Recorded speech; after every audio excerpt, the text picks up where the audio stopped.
Salut tout le monde, ici Doudou, faites pas attention au casque, c'est un essai pour essayer de garder un rythme de diction plus soutenu. Vous savez, je me suis jamais vraiment reconnu dans l'alignement politique à gauche ou à droite. J'ai toujours trouvé que c'était un raccourci beaucoup trop, comment dire, un raccourci finalement trop peu pratique. Tout simplement parce que je veux dire, c'est un raccourci qui est évident quand tu regardes le fonctionnement de l'esprit humain, parce que, étant donné que finalement, je veux dire, même si on n'est pas des ordinateurs qui fonctionnent en binaire, le cerveau sur un plan fondamental, ça marche quand même un peu de la même manière qu'un processeur d'ordinateur, c'est-à-dire que ça reçoit des signaux, soit il y a une impulsion électrique, soit il n'y en a pas. C'est comme ça que fonctionnent les neurones. Un neurone est soit activé, soit inactivé. Il y a quelques subtilités, je crois, par rapport à la mémoire. J'ai pas encore totalement bien étudié ça cette année en psychologie, mais j'imagine que ça va venir dans les années qui viennent. Globalement, ce qu'on retient, c'est que la plupart du temps, un neurone est soit activé, soit désactivé. Donc, ça marche un peu comme du code binaire, même si le langage n'est absolument pas le même, c'est une certitude. Et de la même manière, un circuit qui va être souvent utilisé, enfin un circuit de neurones qui va être souvent utilisé par le cerveau, va être ce qu'on appelle renforcé positivement, et un qui sera pas souvent utilisé va être renforcé négativement. C'est notamment la raison pour laquelle il est si difficile de changer une habitude, entre autres, mais il y a énormément d'autres trucs à voir à propos de ce sujet-là. Quelque chose que scientifiquement on a donc attribué à ce qu'on appelle la myéline. En gros, c'est une substance qui se dépose sur les neurones qui sont souvent utilisés. Le fait est que, en raison de ce fonctionnement binaire, du coup, notre raisonnement sur le plan fondamental, on peut lui donner autant d'enrobage qu'on voudra, il se basera toujours sur des clivages binaires. Et c'est pour ça qu'on aime tant utiliser les concepts de gauche et de droite, parce que ça permet d'avoir une opposition entre des gentils et des méchants. La question de savoir qui est le gentil et qui est le méchant se faisant en fonction de nos opinions personnelles. Alors pour être un peu moins caricatural, on pourrait dire plus simplement sur un plan plus personnel qui on aime bien et qui on n'aime pas. Mais dans ta tête, ça reste pareil. Il y en a un que tu considères comme un gentil et un comme un méchant, même si c'est un peu caricatural de voir les choses comme ça. Seulement voilà, en fait quand tu commences à réfléchir un peu plus au pourquoi du comment des choses, tu te rends vite compte qu'en fait, opposer les choses à travers un clivage central comme ça, finalement, c'est pas si pratique que ça parce que ça rend pas réellement compte de la réalité. Et que finalement c'est plus simple si tu dois créer une opposition, de créer une opposition entre des valeurs. Là ça devient compliqué parce qu'il y a des valeurs qui sont partagées par la gauche et la droite et qui ne sont pas perçues de la même manière par les deux ou définies de la même manière par les deux. Et c'est là que la politique devient un bordel. Alors on va revenir vite fait sur l'histoire des considérations de droite et de gauche, pourquoi c'est si pratique et pourquoi c'est là. Et figurez-vous qu'à la base c'est nous autres Français qui sommes à l'origine de ce classement. Alors peut-être certains d'entre vous le savez, peut-être certains d'entre vous ne le savez pas. En gros à la base, ça date à peu près de la Révolution française, où tous ceux qui étaient partisans du roi se plaçaient à droite du président de l'Assemblée, et ceux qui étaient plutôt dans le camp de la population et contre le roi, surtout opposés au roi en fait, se plaçaient du coup à gauche du président de l'Assemblée. C'est là que ça a créé la gauche et la droite, et c'est là que c'est assez formidable parce qu'on a décidé de représenter l'hémicycle de face, ce qui fait qu'en fait la gauche et la droite sont inversées par rapport à celui qui regarde. Et en fait, ça s'est répandu dans à peu près le monde entier. Alors pourquoi ? On en a parlé juste avant, parce que établir un clivage entre deux positionnements, c'est ce qu'il y a de plus simple à appréhender pour le cerveau humain.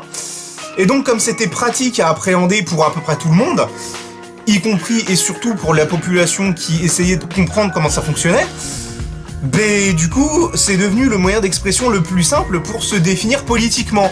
Et du coup ça s'est répandu dans les milieux politiques, et c'est comme ça qu'aujourd'hui on parle carrément de droite et de gauche, y compris aux États-Unis, alors qu'en fait le clivage droite-gauche, si tu t'intéresses vraiment à comment fonctionne la politique aux États-Unis, finalement c'est difficile de dire qu'il y a vraiment une gauche très représentée aux États-Unis, je crois. Mais pourtant, on parle quand même souvent de droite et de gauche.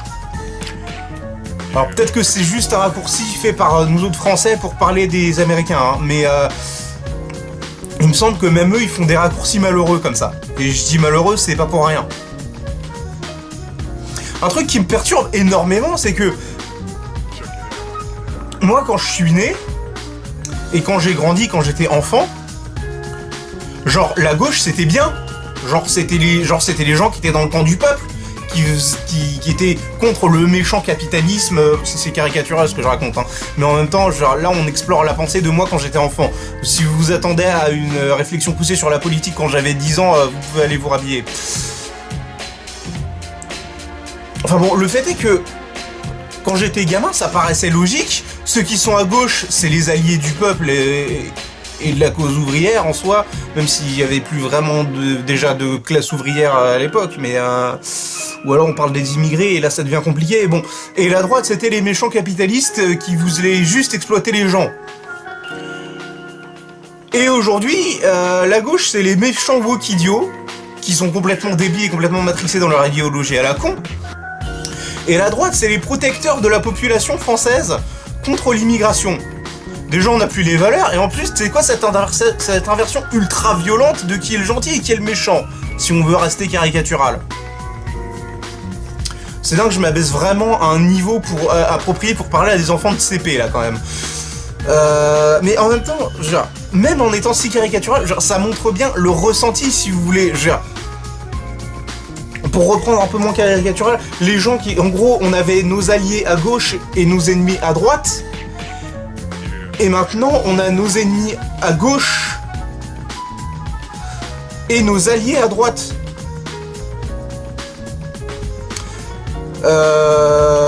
Notez que inconsciemment, je reprends les trucs comme si j'avais un hémicycle face à moi. Dans un autre sens, c'est pratique pour vous, parce que pour vous, du coup, c'est dans le sens de l'hémicycle. Enfin, c'est dans le bon sens, c'est-à-dire là c'est votre gauche, là, et là c'est votre droite. Mais pour moi c'est l'inverse, hein. Moi ça c'est ma main gauche, hein. Bon, c'est compliqué. On va pas parler des heures et des heures sur ce sujet à la con. Le problème c'est qu'en fait aujourd'hui l'offre de la gauche et de la droite, elle est débile et stupide. Elle ne sert plus à rien. En fait, comment dire, le problème, là où ça devient stupide en fait de parler de gauche et de droite, c'est que, en fait, le fonctionnement des valeurs, il évolue. Le classement à gauche ou à droite des différentes valeurs évolue, et c'est pour ça que les gens finissent par être perdus. Or, là, en fait, on a une droite et une gauche, en France en tout cas, qui sont un peu fantoches, en fait. Parce qu'on va pas se mentir, si tu regardes le PS et l'ex-UMP, renommé LR depuis les élections de 2017, comment dire, disons que c'est un petit peu... Déjà, ils sont inexistants. Et ils se ressemblent en plus. Curieusement. D'ailleurs, les mecs sont potes entre eux, c'est pas normal, si tu veux. Genre, il y a eu une époque, vers le 19e siècle, où les ennemis politiques, c'était souvent des ennemis. Donc, c'était souvent des intellectuels aussi, donc ils pouvaient discuter. Je sais pas si on peut vraiment dire que nos hommes politiques aujourd'hui sont des intellectuels. C'est souvent des carriéristes. Mais c'est vrai qu'on peut trouver des dingueries, hein. Il y a eu une époque où le colonialisme, c'était une valeur de gauche. Pour des questions d'aide au peuple étranger. Et en soi, si tu prends le raisonnement en soi, ouais, il se tient. Le problème, c'est que ça se faisait, concrètement dans la réalité, ça se faisait avec une espèce de mépris des populations étrangères, qui est juste tellement une valeur de droite, en fait.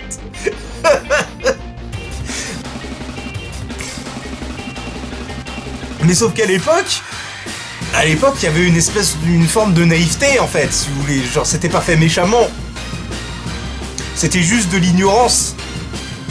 D'ailleurs, faudrait que je fasse une vidéo sur l'ignorance, parce qu'il faut savoir que l'ignorance, c'est peut-être le plus grand fléau de toute l'humanité dans son ensemble. Mais c'est pas le sujet ici. Du coup, ouais, c'est compliqué de vraiment définir une droite et une gauche, parce qu'en fait, c'est des trucs qui évoluent au cours du temps. Les valeurs changent de côté tout le temps. Le libéralisme, qui est aujourd'hui une valeur quand même bien de droite, en tout cas de droite économique mondialiste,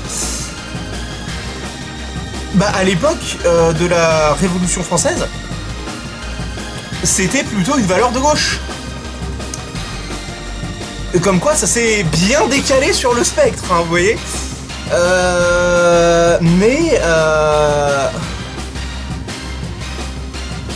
Enfin, je dis ça comme si j'avais l'hémicycle, mais de votre point de vue à vous, si vous êtes en face de l'hémicycle, du coup, c'est plus comme ça, en fait. Parce que si vous êtes en face de l'hémicycle, la gauche de l'hémicycle est là, et la droite ici.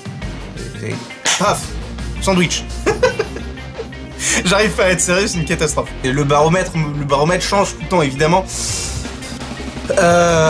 Et c'est pour ça que je ne peux que vous enjoindre à le plus possible laisser de côté le clivage droite-gauche et à vous intéresser vraiment aux valeurs qui sont proposées par les gens et à les aligner en fonction de leurs valeurs plus qu'en fonction de leur clivage droite-gauche. Alors il y a beaucoup d'études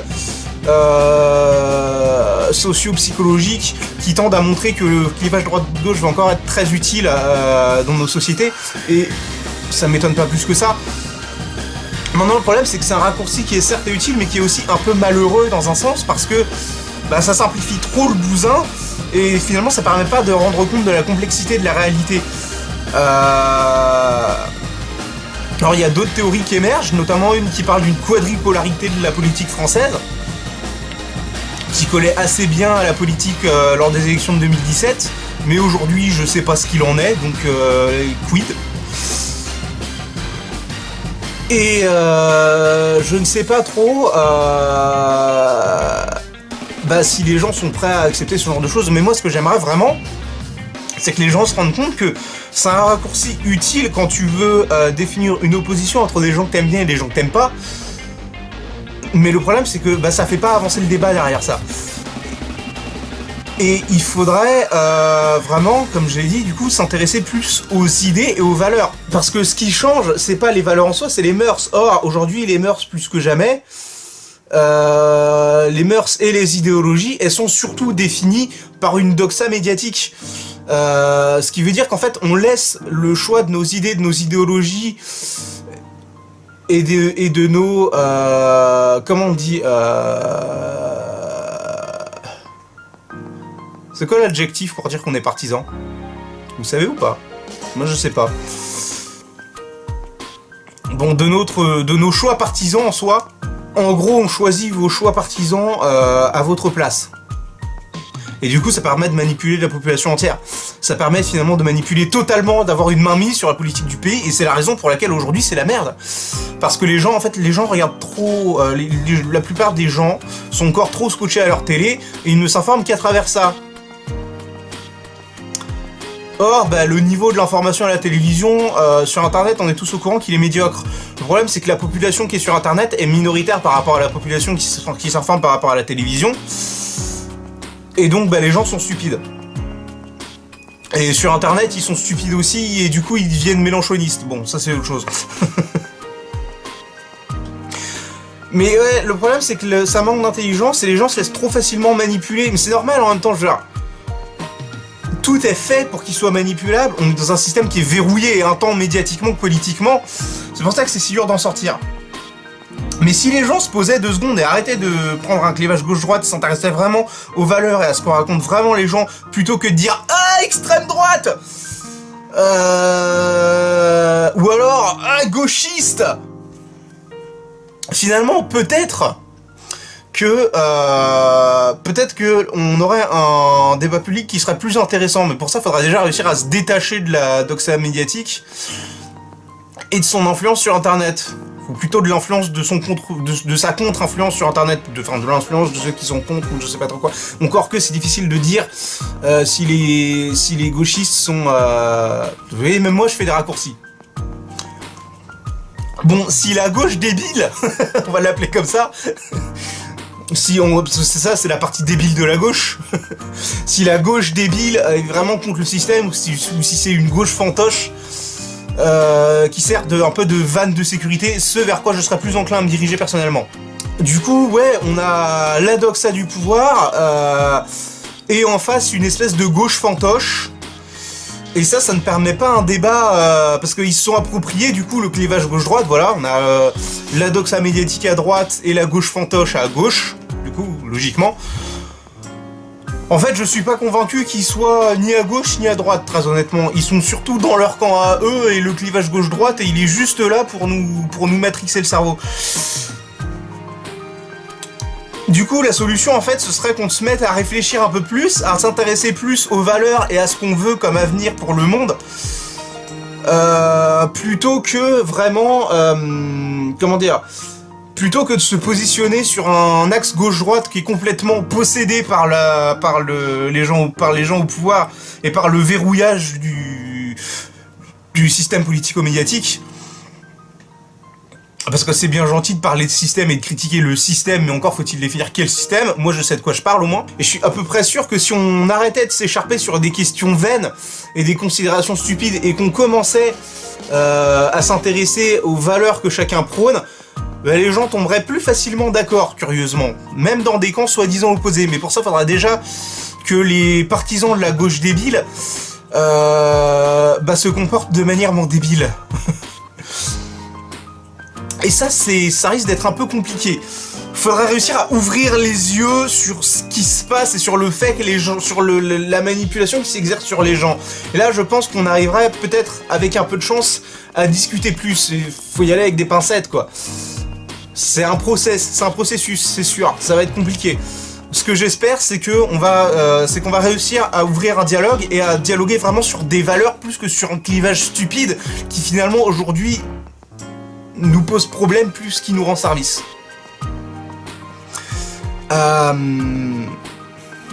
Du coup, voilà, c'est le seul moyen qu'on a pour se réapproprier la politique aujourd'hui en France.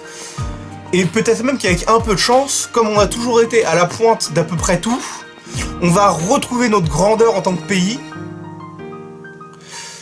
Et qu'on va finalement peut-être réussir à redéfinir la manière dont on parle de politique dans le monde. Avec un peu de chance. En tout cas, jusqu'ici, il n'y a aucun autre pays dans le monde qui le fait, et je vois aucun autre pays pour le faire. Maintenant, si un autre pays réussit à le faire et nous aide à le faire à notre tour, moi je prends. Parce que l'ego c'est sympa 5 minutes, mais ce qui est sympa aussi c'est d'avoir un pays et un régime démocratique qui tourne. Et si c'est les autres qui peuvent nous apporter ça, moi je prends, même si c'est décevant pour la France. Voilà, je pense que j'ai dit à peu près tout ce que je voulais dire là-dessus. C'était Doudou, je vous laisse ici, au revoir.